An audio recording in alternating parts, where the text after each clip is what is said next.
ইউরোপের ফুটবলে ফিরছেন নেইমার। দেখুন, আগামী ডিসেম্বরে সান্তোসের সঙ্গে চুক্তির মেয়াদ শেষ হবে নেইমার জুনিয়রের। এরপর আবারও ইউরোপের ফুটবলের সঙ্গে জড়িয়ে যেতে পারে এই ব্রাজিলিয়ানের ভবিষ্যৎ। মুন্দো দেপোর্তিভোর খবর অনুযায়ী আগামী জানুয়ারিতে শীতকালীন দলবদলের উইন্ডোতে ইউরোপে ফেরার প্রস্তুতি নিচ্ছেন নেইমার। ডিসেম্বরে শৈশবের ক্লাব সান্তোসের সঙ্গে চুক্তির মেয়াদ শেষ হয়ে গেলে ফ্রি এজেন্ট হিসেবে নতুন ক্লাবের সঙ্গে আলোচনা করতে পারবেন নেইমার। এরই মধ্যে ইউরোপের বেশ কিছু ক্লাব এই 33 বছর বয়সীকে দলে ফেরানোর বিষয়টি গুরুত্বের সঙ্গে বিবেচনা করেছে, যে তালিকায় আছে সিরিয়ার ক্লাবও। নেইমারের প্রতিনিধি পিনি জাহাবির নেতৃত্বে তার এজেন্ট দল আবারও শীর্ষ ক্লাবগুলোর সঙ্গে আলোচনা শুরু করেছে, যারা কিছুদিন আগেও তার আগমন প্রত্যাখ্যান করেছিল।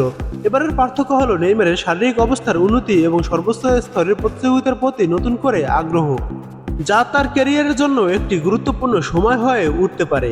ইতালিয়ান সাংবাদিক ফেব্রিজিও রোমানোর প্রতিবেদনে বলা হয়েছে, ইতালির দুই বড় ক্লাব ইন্টার মিলান এবং বর্তমান চ্যাম্পিয়ন নাপোলি, যারা গত গ্রীষ্মে নেইমারকে সাইন করাতে রাজি হয়নি, তারা এখন বিষয়টি পুনর্বিবেচনা করছে।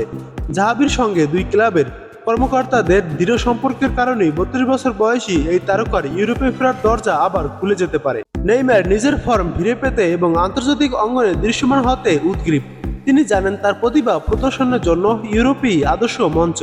আলোচনাগুলো ইতিবাচকভাবে এগোলে জানুয়ারির শুরুতে নতুন ক্লাবের সঙ্গে চুক্তি সম্পন্ন হতে পারে নেইমারের। দলবদলের বাজারের বাইরে নেইমারের সবচেয়ে বড় লক্ষ্য হলো আবারও জাতীয় দলে ফেরা। কার্লো আনচেলত্তির নেতৃত্বে তিনি আবারও সিলেকশন শিবিরে জায়গা করে নিতে চান। যুক্তরাষ্ট্র, মেক্সিকো ও কানাডায় অনুষ্ঠিত 2026 বিশ্বকাপের জন্য নিজেকে সেরা অবস্থায় নিয়ে যেতে চান নেইমার। এ লক্ষ্য অর্জনের জন্য তিনি এমন একটি প্রতিযোগিতামূলক ক্লাব খুঁজছেন যেখানে তিনি আবারও উজ্জ্বল হতে পারবেন, যদি সেটা মাত্র কয়েক মাসের জন্য হলেও হোক।